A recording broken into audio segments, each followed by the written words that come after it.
Oi pessoal, na aula de hoje nós vamos falar sobre dependência funcional de dados. Esse conceito é muito importante para nós fazermos normalizações da forma correta. Nesse vídeo não trataremos ainda sobre normalização.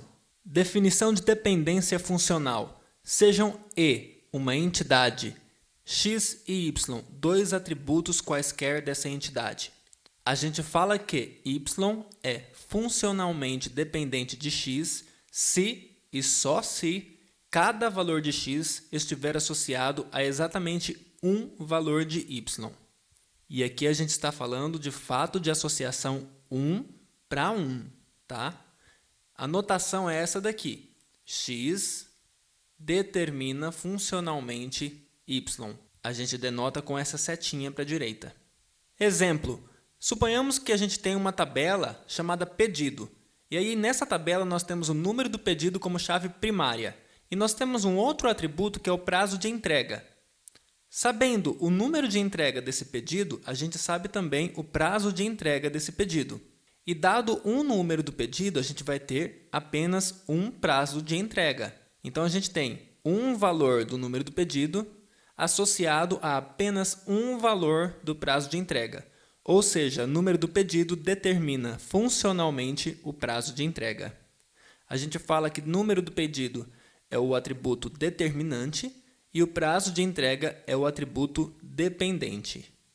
Resumindo então, numa relação R com os atributos A, B e C, a gente diz que o atributo A determina funcionalmente um atributo B se para um valor de A, a gente tem associado apenas um valor de B. Além da notação com a setinha, que a gente já viu, a gente também pode fazer a notação gráfica. Nessa relação cliente, nós temos os atributos número do cliente, que é a chave primária, nome e endereço. Pela chave primária número do cliente, a gente consegue saber um nome e o endereço. Então, número do cliente determina funcionalmente nome e endereço. Graficamente, a gente representa dessa forma aqui, com uma seta do atributo determinante para os atributos dependentes. Em geral, a chave primária determina funcionalmente todos os atributos não chaves de uma tupla. Em uma tabela com uma chave primária composta, ou seja, uma chave primária que é determinada por mais de um atributo, um outro atributo não chave que dependa dessa chave primária composta como um todo, possui dependência funcional total. Então, esse nome, dependência funcional total, é um tipo de dependência funcional que ocorre quando a gente tem um atributo que não é chave primária, dependendo funcionalmente de toda a chave primária composta. Exemplo, a gente tem um pedido e peça, relacionados por meio desse relacionamento N para M, que eu chamei de PP. A quantidade comprada e o preço cotado dependem da combinação de pedido e de peça. Eu não consigo saber a quantidade comprada simplesmente pela peça. Eu preciso do dado do pedido. Da mesma forma, não sei o preço do pedido se eu não sei as peças. Ou seja, na dependência funcional, neste caso, nós temos a chave primária composta, número pedido, número peça, determinando funcionalmente os atributos quantidade comprada e o preço cotado. Isso que está acontecendo aqui é uma dependência funcional total. Se existe dependência funcional total, existe a parcial. A dependência funcional parcial ocorre quando um atributo que não é chave depende apenas de uma parte da chave primária composta. Então, existe uma dependência funcional, mas ela não é uma dependência total da chave composta como um todo. Em geral, isso ocorre quando os dados estão no lugar errado, tá? Então, diagramas entidade-relacionamento que não foram modelados corretamente podem gerar esse problema de dependência funcional parcial. A gente não quer que isso daqui aconteça nos nossos bancos de dados.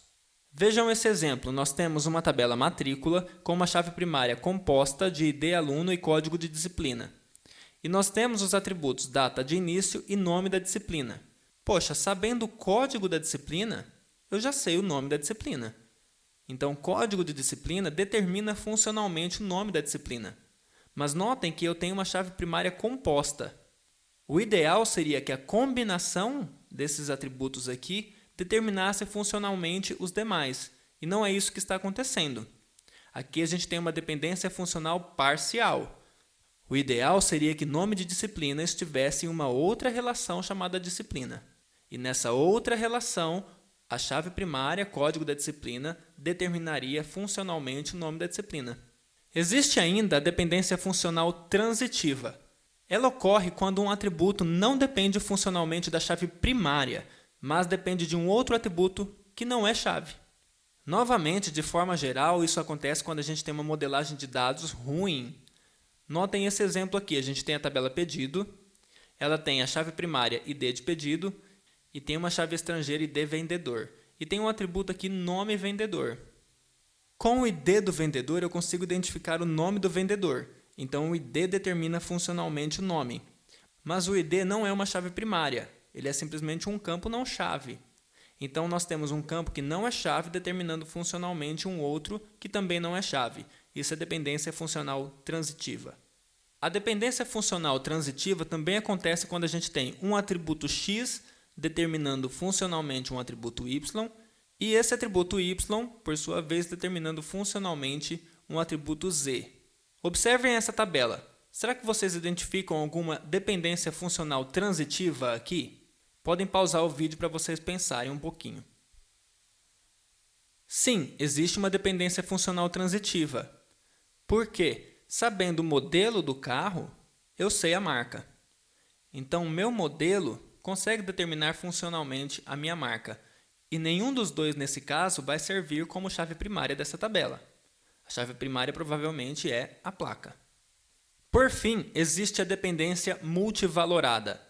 Essa dependência acontece quando, para um atributo A, existe um conjunto de valores de outros atributos. A notação é essa daqui, a gente coloca duas setinhas. Então, A determina de forma multivalorada B, ou B é multidependente de A. A é multideterminante de B. Uma outra notação é essa daqui, a setinha e um sinal de maior. Um exemplo prático.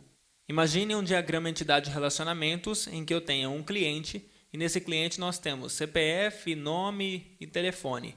E telefone é um atributo multivalorado, ou seja, posso colocar mais de um telefone. Dado o CPF da pessoa, eu consigo determinar um conjunto de telefones que aquela pessoa tem. Então, o CPF apresenta uma dependência multivalorada com telefones. Espero que tenha ficado claro. Se vocês gostaram do vídeo, deem um joinha aqui embaixo, se inscrevam no nosso canal, porque isso nos ajuda muito. Um abraço e até a próxima.